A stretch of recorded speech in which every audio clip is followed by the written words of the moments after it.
ومن يشاقق الرسول من بعد ما تبين له الهدى ويتبع غير سبيل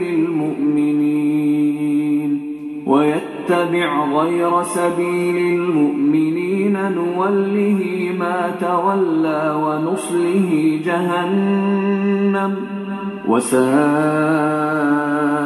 مصيرا نحمده ونصلي على رسوله الكريم بسم الله الرحمن الرحيم السلام عليكم ورحمة الله وبركاته رب اشرح لي صدري ويسر لي أمري واحلل عقدة من لساني يفقهوا قولي ربي زدني علما আমাদের মধ্যে বেশিরভাগই মুসলমানরা আমরা কোরআন পড়ি না, আর যারা পড়ি তারা বেশিরভাগই বুঝি না, আর যারা আমরা যতটুকু বোঝার চেষ্টা করি আমরা অনেকেই কোরআন মানি না। তো কোরআন থেকে আমরা কি শিখব? আল্লাহ এখানে বলতেছেন সূরা আহজাবের মধ্যে বিসমিল্লাহির রহমানির রহিম ওয়াত্তাবি' মা ইউহা ইলাইকা মির রাব্বিক ইন্নাল্লাহা কানা বিমা তা'মালুনা খাবীরা। তোমার রবের পক্ষ থেকে যা অবতীর্ণ হয় তা তুমি তার অনুসরণ করো, নিশ্চয়ই আল্লাহ তোমরা যা করো সে বিষয়ে সম্যক অবগত। তো এখন আল্লাহ বলতেছে রবের পক্ষ থেকে যেটা অবতীর্ণ হয়। এখন যারা আমাদের মধ্যে তোতা পাখির মতো কোরআন তেলাওয়াত করে, কিছুই বোঝে না, তাহলে অনুসরণ কেমনে করবো আমরা? এখানে প্রশ্ন আসতেছে যে রবের পক্ষ থেকে যা অবতীর্ণ হয়, তাহলে কোরআন বোঝার জিনিস, কোরআন এটা রিডিং পড়ার জিনিসটা বা না পড়ার জিনিসটা। এখানে আমরা বর্তমানে যে সমস্যার সম্মুখীন হই সেটা হলো ব্যক্তি সমাজ, খুবই ভয়াবহ অবস্থা। প্রত্যেকটা ফ্যামিলিতে, প্রায় প্রতিটা ফ্যামিলিতে ছেলে মেয়ে নিয়ে মানুষ সবাই খুব ব্যতিব্যস্ত আছে, এবং আমাদের পারিবারিক যে সমস্যা এবং সমাজের পারিপার্শ্বিক যে অবস্থা খুবই ভয়াবহ অবস্থা, এটা আমরা সবাই কম বেশি ফিল করতেছি, যেটা দিন দিন আরও খারাপের দিকে যাচ্ছে। এটা কেন হচ্ছে? কারণ আমরা অ্যাজ এ মুসলিম হিসাবে আমাদের কোরআন এবং সুন্নাহ থেকে তার পদ্ধতি নেওয়ার কথা ছিল, কিন্তু এটা আমরা ছেড়ে দিছি। আমরা কোরআনকে ছেড়ে দিছি, আমরা নামাজকে ছেড়ে দিছি, আমরা রাসূল সাল্লাল্লাহু আলাইহি ওয়াসাল্লামের সুন্নাহকে ছেড়ে দিছি। এখন আল্লাহ এখানে কোরআনে বলতেছেন, আমরা সূরা কাসাসের 54 নম্বর আয়াতের মধ্যে আল্লাহ বলতেছেন, এখানে আয়াতের অংশটা বলি যে বিসমিল্লাহির রহমানির রহিম, তাদেরকে দেওয়া হবে তাদের পুরস্কার 2 বার, যে ধৈর্য ধারণ করেছে তার বিনিময়ে 1 বার, আর তারা মন্দকে ভালো দিয়ে প্রতিহত করে এবং আমি তাদেরকে যে রিজিক দিয়েছি তা থেকে ব্যয় করে। তাহলে এখানে আল্লাহ বলতেছেন ধৈর্য ধারণ কথা এবং মন্দকে ভালো দিয়ে প্রতিহত করা। আমার আয়াতের লক্ষ্য হইতেছে এটা, যে মন্দকে ভালো দিয়ে কীভাবে প্রতিহত করব। সো আমাদের দেশে আমরা কি হয় যে আমাদের সন্তানরা যদি কোনো খারাপ কিছু করে আমরা আরও রাগ হই। ব্যাপারটা এরকম না, আমাদের ভালো দিয়ে প্রতিহত করবে। আমরা যদি রাস্তাঘাটে চলি বা কারোর সাথে কোনো সমস্যা হয়, তাহলে কেউ যদি 1টা গালি দেয় তাহলে আমরা বেশিরভাগই 10টা গালি দিই। ব্যাপারটা এরকম না। এবং এখানে এর পরের আয়াতে আল্লাহ বলতেছে, যারা যখন তারা কোনো অনর্থক কথাবার্তা শুনে তখন তা থেকে মুখ ফিরিয়ে নেয় এবং বলে আমাদের জন্য আমাদের কাজ এবং তোমাদের জন্য তোমাদের কাজ, তোমাদের প্রতি সালাম, আমরা মূর্খ হতে চাই না। তো এখন দেখা যাচ্ছে যে এরপরের কোয়ালিটি আল্লাহ বলতেছে যারা অনর্থক কথাবার্তা শুনে তা থেকে মুখ ফিরিয়ে নেয়।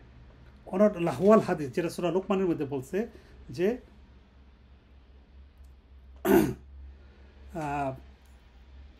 গান বাজনা নাটক সিনেমা সহ এগুলো যত কিছু সবই লাহওয়াল হাদিসের মধ্যে পড়ে, অনর্থক কথাবার্তা বা আমরা অনেক সময় আজে বাজে গল্প করি, এগুলা থেকে আমাদের ফিরে আসা উচিত।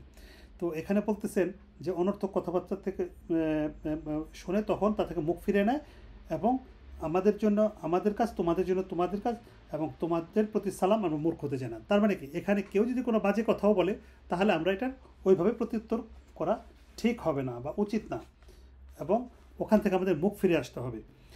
এখন এখানে সূরা হামিম সেতার মধ্যে পড়তেছে, ভালো ও মন্দ সমান হতে পারে না, মন্দকে প্রতিহত করো উৎকৃষ্ট দিয়ে, তখন দেখবে তোমার সাথে যে ব্যক্তি শত্রুতা রয়েছে সে হবে অন্তরঙ্গ বন্ধু। এটা আল্লাহ বলতেছেন যে কোনো খারাপ কাজ ঘটে গেলে আমরা এটা গালিগালাজ দেয়া বা তার মতো খারাপ কিছু দিয়ে আমরা প্রতিহত করব না। আমরা প্রতিহত করব যেটা উত্তম, চুপ থাকা বা চলে আসা বা অ্যাভয়েড করা, অথবা বলে ফেলা আমি ঝগড়া করব না, আমি গালি দেব না, হোয়াটএভার। তো এখানে এরপরে এরা বলতেছে এই চরিত্র তারাই লাভ করে যারা সবর করে, এবং এই চরিত্র অধিকারী তারাই হয় যারা অত্যন্ত ভাগ্যবান। সুবহানাল্লাহ। তার মানে যারা আল্লাহ বলতেছে ভালো এবং মন্দ সমান না, কিন্তু মন্দকে যারা ভালো দ্বারা প্রতিহত করবে, আল্লাহ বলছে তাদেরকে মধ্যে শত্রুতা, ব্যক্তি শত্রুতা রয়েছে, তা থেকে অন্তরঙ্গ বন্ধু হবে। এবং এই চরিত্র কাদের? যারা সবর করে। সুবহানাল্লাহ। এবং এই চরিত্র অধিকারী তারাই হয় যারা অত্যন্ত ভাগ্যবান। তাহলে আসেন আমরা ডেইলি লাইফে আমরা যেন কারোর সাথে রাগারাগি না করি। যেমন আমাদের নিজেদের বাসায় কি হয়, একটু খাবার খারাপ হলে রাগ হয়ে যায়, বা বাসায় ছেলে মেয়ে যদি একটু কথা না শুনে তাহলে আমরা খুব রাগ হয়ে যাই, অথবা নিজের পছন্দের জিনিস যদি ঠিক মতো না থাকে সেটাও আমরা খুব রাগ হয়ে যাই। আমরা এভাবে রাগ নয়, আমরা কথা শুনি, সবর করি এবং ইচ আদার শেয়ারিংটা করি। আর দ্বিতীয় কথা হলো আমরা যেন গালিগালাজটা না করি। এবং পাপের ব্যাপারগুলো এখন এমন হয়ে গেছে যে অনেক জিনিস আমাদের কাছে পাপই মনে হয় না, পাপই মনে হয় না। কারণ কি? আমরা কোরআন এবং সুন্নাহ থেকে অনেক দূরে সরে গেছি, যার জন্য আমাদের মনে হয় যে আমরা যেটা করতেছি ইটস ওকে, ইটস ওকে। আবার কাউকে বলতে শোনা যায় যে আমি অমুকের চাইতে উত্তম, বা আমি অনেকের চাইতে উত্তম। এগুলো শয়তানের ব্যাপার সেবা। তো আমরা আসেন কোরআন এবং সুন্নাহ অনুযায়ী নিজের জীবনকে চালাই, তাতে ব্যক্তি জীবন, সমাজ জীবনে আমরা খুবই লাভবান হব, এবং সমাজ সুন্দর হবে, ব্যক্তি সুন্দর হবে। এবং যখন আমরা নিজেরা ভালো হব তখন আমাদের সন্তানদেরও ভালো হবে, এবং সন্তানরা যখন ভালো হয়ে যাবে তখন সমাজটা আস্তে আস্তে অনেক ভালো হয়ে যাবে। তাই আসেন আমরা কোরআন পড়ি, এবং কোরআনের জায়গায় যেন না থাকে, কোরআনের অর্থ বোঝার চেষ্টা করি। 2 আয়াত, 5 আয়াত, 10 আয়াত যদি আমরা প্রতিদিন করে পড়ি তাহলে দেখবেন যে নিজের জীবনে একটা চেঞ্জ ইনশাল্লাহ আসার সুযোগ হয়ে যাবে। এবং আল্লাহ কোরআন পড়লে আল্লাহ রহমত বর্ষণ করেন, দয়া বর্ষণ করেন। এবং বেসিক জীবনে আমাদের সমস্যা কম বেশি অনেকেরই আছে, এই সমস্যা থেকে আমরা বেঁচে থাকতে পারবো ইনশাল্লাহ। আর কোরআনের যে রিফ্লেকশন, এটা বুঝে না পড়লে এটা আমরা ফিল করতে পারবো না। আমরা যদি কোরআনটা বুঝে বুঝে পড়ি এবং বাস্তব জীবনে এটা প্র্যাকটিক্যাল ইমপ্লিমেন্টেশনটা করি, ইমপ্লিমেন্ট করি যে আমি কোরআনে যেমন আমরা আয়াত পেলাম কি, রাগ হওয়া যাবে না, কেউ খারাপ করলে ভালো কিছু বলতে হবে, সবর করতে হবে, তারপরে খারাপ কোনো অশালীন কথা শুনলে সেখান থেকে ফিরে আসতে হবে, এবং ফাইনালি বলতে হবে সালামুন আলাইকুম, যে তোমাদের উপরে আল্লাহর দয়া বর্ষণ হোক। আসেন আমরা এই 2-3টা কথা যে আমরা বললাম আজকে থেকে আমরা মানার চেষ্টা করি। আমরা বিনা কারণে কারোর সাথে খারাপ আচরণ করব না, বা কারণ হইলেও কোনো খারাপ আচরণ করব না। আমরা কথা বলে আমরা সমস্যা মেটানোর চেষ্টা করব ইনশাল্লাহ। আর সবচেয়ে বড় ব্যাপার হলো আমরা এরকম 1-2টা কোরআনের আয়াত নিয়ে আমরা নিজেদের মাথায় চিন্তা করা উচিত যে আমি আসলে কি পড়তেছি এবং আমার কি করা উচিত। রাসূল সাল্লাল্লাহু আলাইহি ওয়াসাল্লাম, সাহাবা একরামগণ এই কোরআন কীভাবে বুঝতেন, কেমন করে ওনারা প্র্যাকটিস করতেন, কেমন করে ওনারা পৃথিবীর শ্রেষ্ঠ মানুষ হয়ে গেলেন। তাহলে আমরা ডেফিনেটলি সাহাবাদের মতো হতে পারবো না, কিন্তু আমাদের ডেইলি লাইফের যে সমস্যা, এই সমস্যা থেকে আমরা অনেকটাই বেঁচে থাকতে পারবো। আর সবচেয়ে বড় হলো আমরা যত টাকা পয়সা যত কিছুই রোজগার করি না কেন, সব কিছু প্রশান্তির জন্য, অন্তর যেন শান্তি আসে। আর বেসিক্যালি শুধু টাকা কামে অন্তরে শান্তি আসে না। প্রাচুর্য হতে পারে, যে দামি দামি জিনিস হতে পারে, দামি দামি লাইফ অ্যাক্সেসরিজ হতে পারে, কিন্তু ডেইলি লাইফের যে শান্তি বা প্রশান্তি সেটা আসবে না এবং আসা সম্ভব না। এটা শুধুমাত্র আসবে আল্লাহর কাছে স্যারেন্ডার করে, কোরআন এবং হাদিস অনুযায়ী নিজের জীবন পরিচালনা করলে। আর কোরআন হাদিস দ্বারা আমরা তখনই পরিচালনা করতে পারবো যখন আমরা কোরআন এবং হাদিস বুঝতে পারবো। আর এই কোরআন যদি আমরা না বুঝি তাহলে আমরা কিসের উপর থাকবো, কিসের উপরে থাকবো? তো আসেন আমরা ডেইলি লাইফে আজকে থেকে আমরা চেষ্টা করি আমরা ওয়াইফের সাথে খারাপ ব্যবহার করবো না, সন্তানের সাথে খারাপ ব্যবহার করবো না, প্রতিবেশীর সাথে খারাপ ব্যবহার করবো না, কাউকে গালি দেবো না, কারোর সাথে রাগ হয়ে যাব না। এই চেষ্টাটা আমরা করি। আমরা ইচ্ছা করলে অনেক কিছু অ্যাভয়েড করতে পারি, এর জন্য সবর করতে হবে, ধৈর্য ধরতে হবে।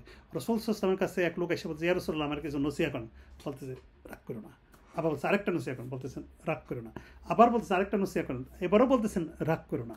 তাহলে এটা খুব ইম্পর্টেন্ট। এবং আমরা অ্যাজ এ হিউম্যান বিং হিসেবে আমাদের ধৈর্য খুবই কম, বিশেষ করে এখনকার জমানায় ধৈর্য খুবই কম, কেউ কাউকে আমরা টলারেট করতে পারি না। আসেন আমরা ইচ্ছাদার টলারেট করি এবং কোরআন সুন্নাহ অনুযায়ী, বারবার এক কথা বলতেছি, কোরআন সুন্নাহ অনুযায়ী আমরা জীবনকে চালানোর চেষ্টা করি।